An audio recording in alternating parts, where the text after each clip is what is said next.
চলুন আজ একটা দারুণ রোমহর্ষক গল্প শোনা যাক। গল্পের শুরুটা হচ্ছে রচিত নামের এক যুবককে দিয়ে, যে কিনা নিজের পরিবারেরই এক অন্ধকার রহস্যের খোঁজ পায়। আর সেই রহস্যের শুরুটা হয় কিভাবে জানেন? যখন রচিত কিছু পুরনো রক্তমাখা সম্পত্তির কাগজ হাতে নেয়, আর সেগুলো দেখা মাত্রই ওর মা বীণা দেবী একেবারে ভয় চিৎকার করে ওঠেন। আসলে এই কাগজগুলো ছিল একটা বাংলোর, এমন একটা বাংলো যার অস্তিত্বের কথাই রচিত কোনোদিন জানত না।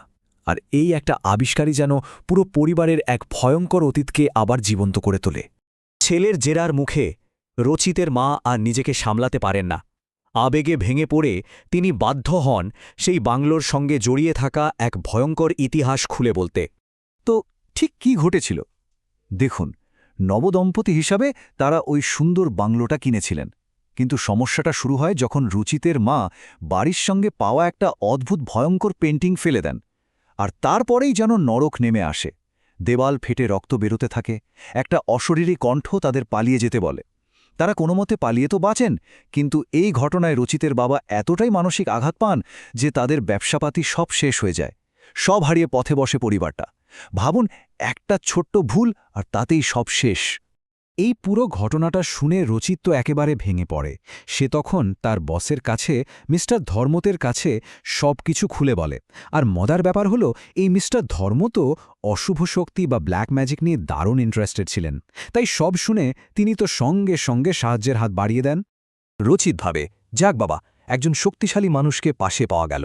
তাই সে মিস্টার ধর্মতের ওই বিপজ্জনক প্ল্যানে রাজি হয়ে যায়। প্ল্যানটা ছিল অশুভ শক্তির একেবারে মুখোমুখি হওয়ার। ওরা কিন্তু সুরক্ষার জন্য রক্ষাকারী লকেট, বিশেষ মোমবাতি এসব নিয়েই গিয়েছিল, কিন্তু বাংলোর ভেতরে ঢোকার পরেই ওরা বুঝতে পারে যে তাদের সব প্রস্তুতি আসলে কিছুই না। ভেতরের অশুভ শক্তিটা ছিল তাদের কল্পনারও অনেক বাইরে, অনেক বেশি শক্তিশালী। প্রায় ২৪ ঘণ্টা ধরে খোঁজাখুঁজির পর যখন ওরা কই হাল ছেড়ে দিয়েছে, ঠিক তখনই একটা দুর্ঘটনা ঘটে। রচিতের পা লেগে মেঝেটা ভেঙে যায়, আর তার নিচ থেকেই বেরিয়ে আসে সেই অভিশপ্ত পেন্টিংটা।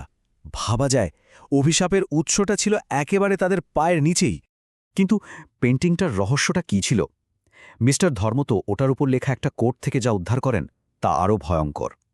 আসলে বাংলোটা তৈরি হয়েছিল অশুভ তান্ত্রিকদের একটা আশ্রমের ছাইয়ের ওপর। এক সিদ্ধগুরু সে তান্ত্রিকদের আত্মাকে একটা মন্ত্রপুত ফ্রেমে বন্দি করে রেখেছিলেন।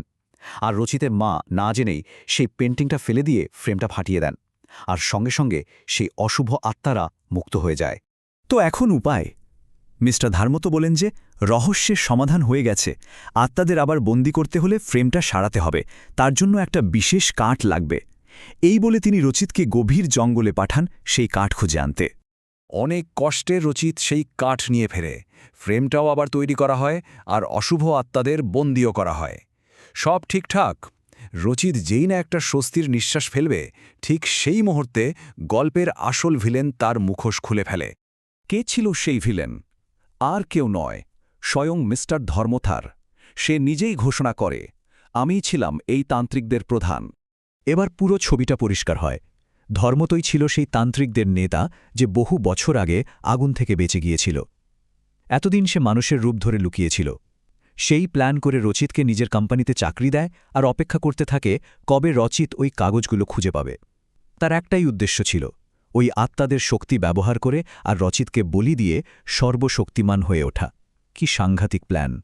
এই সত্যিটা জানার পরেই ধর্মত রচিতকে বলির জন্য তৈরি করা একটা বেদিতে বেঁধে ফেলে। তখন তো মনে হচ্ছিল সব শেষ, আর কোনো আশাই বাকি নেই। ঠিক তখনই একেবারে নাটকীয়ভাবে সেখানে এসে হাজির হন জঙ্গলে দেখা হওয়া সেই রহস্যময় সাধু। হ্যাঁ, ইনিই সেই সাধু যিনি রচিতকে ওই বিশেষ কাঠ খুঁজে পেতে সাহায্য করেছিলেন। এবার বোঝা গেল তার আবির্ভাবটা মোটেও কাকতালীয় ছিল না।